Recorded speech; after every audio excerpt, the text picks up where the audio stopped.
Hello, I'm Francis Beattie from GlobalNet21, and what I want to do in this Hangout is look at how we can turn some of our events that we do, and we do quite a lot of events during the year, how can we turn them into a learning environment, and how can we, with a number of tools, integrate what we do to make it more substantive, and so people can gain a lot more out of it than just a one-off event. Well, we held a meeting the other night, and we looked at how we might possibly do that, how we might discuss that. And I'm going to take you through the PowerPoint presentation that we did on that evening. So let's go to that presentation now. What I would like to do really is look at some of our events and some of the tools that we use in order to create that learning environment and to integrate what we do. As you know, in GlobalNet21, we hold many meetings, and some of them are large meetings, like the House of Commons meetings, and others are smaller meetings, like House meetings. Sometimes they're one-off meetings, and we deal with that topic and go on to another. But sometimes people say these meetings are so interesting, we'd like to carry this on in a whole series of other ways, including deliberative meetings where people can talk and discuss things a lot more. When we do hold meetings, ideas for meetings come from a number of sources. Members suggest meetings, we and myself instigate meetings, people contact us from outside and offer. Ideas are generated through discussions like the one we held last night, and ideas and projects and meetings are generated by our work with the people we collaborate with, like, for example, universities. What we want to do is get more people involved in developing meetings, but not just come up with an idea and say, I have an idea, you do it, but to look upon GlobalNet21 as a network democracy, what I call a task-orientated democracy. That is democracy where if someone has an idea for an event or project, they take on the responsibility of following it through and seeing that it's delivered. We, at the moment, discuss things like this in meetings that we held this week where people got together and discussed it and looked at how we may develop it. And we're going to now hold regular, we hope, Google Hangouts called drop-in Hangouts, which may last up to an hour, but people can drop in for 5 minutes or 10 minutes. They can come with an idea, they can look for partners to develop their idea, they can volunteer to do things within GlobalNet. We're trying to get people together to develop ideas and, if needs be, to develop project teams. But it's not just about holding meetings. What we also want to do is develop ongoing themes if we can. Now, some of these themes we can run throughout the year, or in some case we can develop one idea and create a whole series of learning materials around it to give it some sort of substance. Now, we already do some theme meetings. We do Lansdowne debates, for example. I mean, that's not a subject theme, that's a method theme rather than a subject, but we've done them, and that creates a debate environment. We're looking at possibly doing meetings on science matters and digital futures, possibly with the British Council. And we're also going to develop a series of meetings with Conway Hall and the Ethical Society on ethics and politics. You know, ethics is about developing the good life and the relationship of the good life to the individual, and politics is about gaining power. And how do you equate these two together? So we plan to hold 4 meetings a year collaboratively with Conway Hall that reflects that tension between ethics and politics, and then turn that theme into something more substantial by using other tools. And when you can use other tools, whether you start and do one-off meeting or a theme meeting like the ethics and politics one, by developing and using some tools, you can create some sort of integration, content integration particularly. So we are going to do a meeting in the end of July, for example, on are drug companies more interested in profit than they are in health. It's going to be a debate, and it's going to be at Imperial College. Now, if we wanted to integrate that and create a learning environment for it, how could we do it? What tools could we use? Well, first of all, there's social network tools. We have sites on Twitter, we have them on Facebook, we have them on LinkedIn, and we have them on Google+. And by putting content on those sites that relate to the meeting we're having and trying to encourage discussion around it, we give the meetings and the content some traction. So if people want to develop an event, it's important they use our other sites to create that traction, to engage with people and get discussion going. And then we'll find that what we do is a lot more successful. So getting people involved in that, I think, is important and is one of the first major steps we can take. We're also working with a group called Netivist. Netivist is a site that's been set up to encourage debate and petitions. And it's a really good debating site. They put on some really good content. The one you can see on the left-hand corner is a page and debate done around the drug companies being more interested in profit than they are in health. And there's a whole series of background materials on that, and then room for a lot of people to engage in debating over a longish period of time. And Netivist can do a debate for all of the topics that we cover if people wish to use Netivist in that way. In fact, Netivist has set up a separate page, a separate GlobalNet21 page for us, where they put all our debates on. We've only got about 5 or 6 on at the moment, but those will grow. And if people develop a topic and follow it through and want to use Netivist, and I hope they do, it should grow very, very quickly. We also work with the World Lecture Project in Germany. Now they have over 25,000 different videos, some of them academic, some of them non-academic. And in that database of videos, there are many videos that are relevant to the topics we run. And we can search that database to find those videos and put them on the Netivist site, for example, because the Netivist site takes videos, put them on our YouTube channel or whatever, in order to give a knowledge base for the subjects we cover. Michael Fisher from Germany, who started the World Lecture Project, has even started a theme page for each of our topics. So the one that you can see on the bottom left-hand corner is a page associated with a webinar we did on human rights in North Korea. So that's another very useful tool. Some of our meetings, of course, are quite large. And when we have a meeting, for example, in a House of Commons, we can have up to or even more than 100 people. So it means that people only get one shot at a question or a comment because so many people want to ask questions. And it's been suggested, and we have tried this, that we should follow some of these meetings up with smaller deliberative meetings where people can meet in a smaller group and discuss the issue through. We've done this with one of our network members who's developed it. We've got another member who's offering to do it. We've also got a women empowerment group that is a longer term follow-up to a couple of House of Commons meetings we've got. But actually developing a event, like a big event, a Lansdowne debate or a House of Commons debate, and following that up with smaller deliberative meetings is another thing we can do. But I think if we do that, when people plan it, they have to think about it strategically. We can also use webinars and Hangouts. We do a lot of webinars. We do community webinars, we do global webinars, and we do webinars linked with the topics we have. So if you are going to put on an event, the other thing you could do is organize 1 or 2 webinars. If the big meeting is general and it brings up 2 or 3 very specific points that need further discussion, a webinar is an ideal to do that. And a webinar means that people can join not just in London, but from any part of the world. And in fact, that's why we run global webinars, so we can involve a global audience.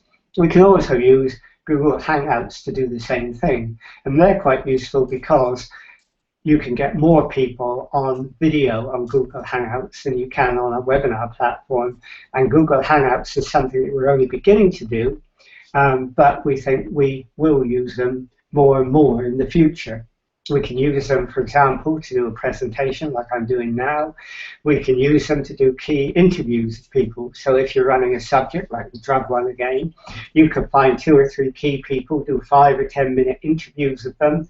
And when you do that on Google Hangouts on air, they're automatically recorded on YouTube. So you have a YouTube video, a nice piece of knowledge base to go with the topic you're developing.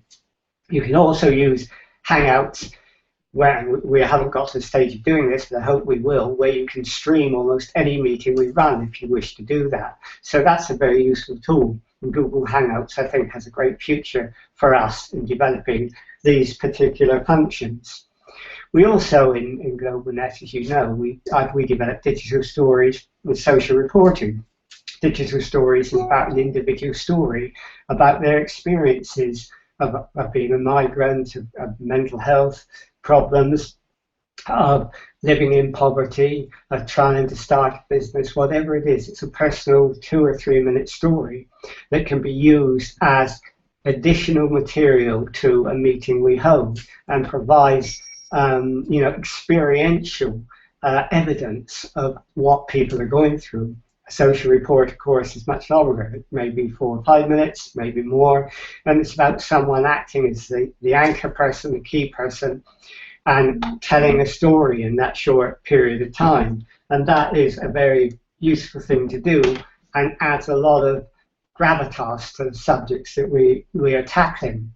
Another tool we use often is to work in collaboration with others.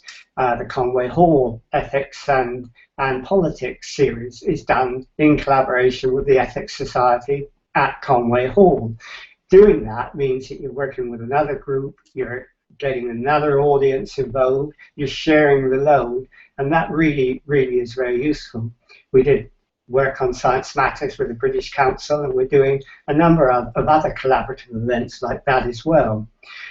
We work with local authorities and we work with universities. For example, we did a social enterprise meeting with a social enterprise called Doing Good and Waltham Forest Council. And we also did some workshops in a festival run by the University of Greenwich that we work in conjunction with. And again, as I mentioned, Science Matters with the British Council, and that involved Canterbury, Christchurch University and the University of Tampa in Florida. So that working in collaboration is also very important. You can also work in collaboration with existing groups on Meetup or Facebook or elsewhere. For example, we did a meeting on Stop Modern Slavery with the Washington, D.C.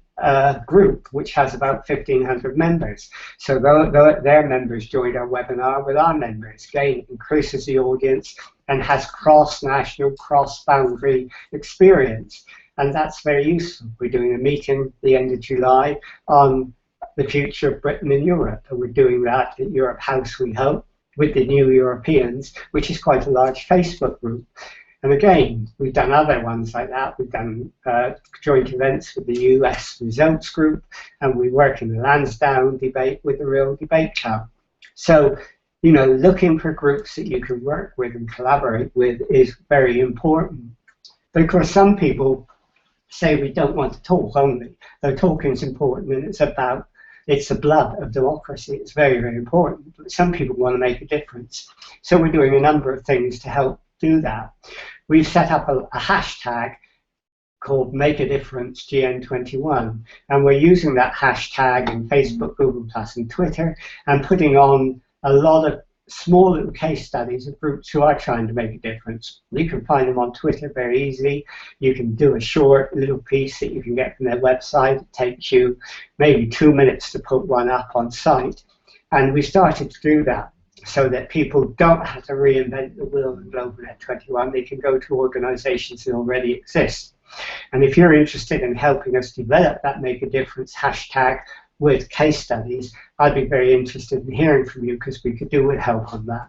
But it's a good thing to do because it gives exposure to those groups and allows us to link our members to groups which are appropriate to them. We also work with other organizations to help make a difference. We work with the Effective Altruism Group in London, where we held a meeting on effective altruism, and we're going to do a webinar with them, and that's about how an individual can make a difference, how they can help in charitable ways, how they can help individually, philanthropically, and how they themselves, not necessarily joining a campaign or a group, can personally make a difference. And we're going to do some work with others on that as well. We've also worked with other groups like NatCam, Nurture Development, the Asset-Based Community Development Group, and others to look at how communities can make a difference and provide links so people can join those communities if they want to be involved in action with them. And we're about to work with Church University because they're about to set up an activism research transformation unit, which is going to look at a whole series of items. You can see them on the right-hand side, the ones they're starting to do: anti-fracking, anti-wind farm protest, GMO protest, the Arab Spring, and so on. And there's going to be a lot more. And I think they can help us if we want to get involved in action of any kind, to link us to what's going on, to give us advice and give us help. So I think that will develop quite substantially. So a partnership with Christchurch University on that could be really great. And we're going to do a webinar on that with the principal lecturer in Christchurch in July, where he talks about this particular research project. The other thing you can do is when you look at all the things we're doing on Facebook, on LinkedIn, on YouTube, and all the things we're doing, you can use a wonderful site called Storyfy, which brings all your stories together. And you can put onto that site all those social networks plus some text, so you can weave everything into a story about what you're doing. You can continuously edit it and update it. So if you're running a project and you want to make it thematic and you want to use all these social network tools, you can use Storyfy to let people know everything that you're doing. It doesn't take long to put a story up. It's very quick, and I would recommend you look at it. So if you are working on a project now you'd like to develop with us, look at Storyfy. It's your way of integrating everything together on one site, which is really, really useful. So these are the tools you can use, but I think when you use them, you really need to think strategically. You can think strategically whether you're doing a one-off event or whether you're doing the whole works. And by the way, don't get frightened. You don't have to do the whole works. You can just do a one-off event, but it's good to do some other material around it if you can. So you can simply do that one-off event, or you can do a whole series of things that takes your passion, your idea through in a more substantive way. We're already doing some thematic events, ethics and politics I've told you about. We're following up a House of Commons meeting where we looked at, can you bomb an ideology, and we're looking at alternative views to that, particularly Muslim view in that case. We've got someone looking at how they can we can develop something not so much on the Trans-Pacific Trade Partnership, but the partnership that's developing between Europe and the USA. Tip it, and that I think is something that we will see happening in the next few months, and we'll be developing a theme on that with some social reports as well as meetings. So if you have an idea and you want to follow it through, if you want to do it through us with GlobalNet and the audience we've got and the resources we've got, we'll come up with an idea. Decide if it's a one-off event or whether it's part of a package. Decide if you want to do it yourself, if you need a project team. Set yourself a schedule and deliver. And that basically, I think, is the way we would like to develop. I think that the way we want to develop is to create what I said earlier is task teams, task-orientated democracy. If you have an idea, then follow it through yourself. Don't have an idea and say, look, I really think GlobalNet should be doing this, you do it. Remember, we are all part of GlobalNet. If you have the idea, you develop it yourself, you get other people to develop the project with you. It's quite an exciting thing to do. If you develop a project thoroughly, you can get audiences, huge audiences involved in that. You can get good speakers, you can get good discussion, you can get good debate, and then you can have spin-offs into action. So if you plan it well, it could be really, really successful. So I hope you will. I hope you will develop ideas, you will get involved in developing projects, you will use some of these tools, you will create a learning environment, and I think if we do that, we will become increasingly successful. So I wish you good luck, and I hope you do it. So thank you for listening to this, and I hope that's helped you see some of the ways in which we can develop.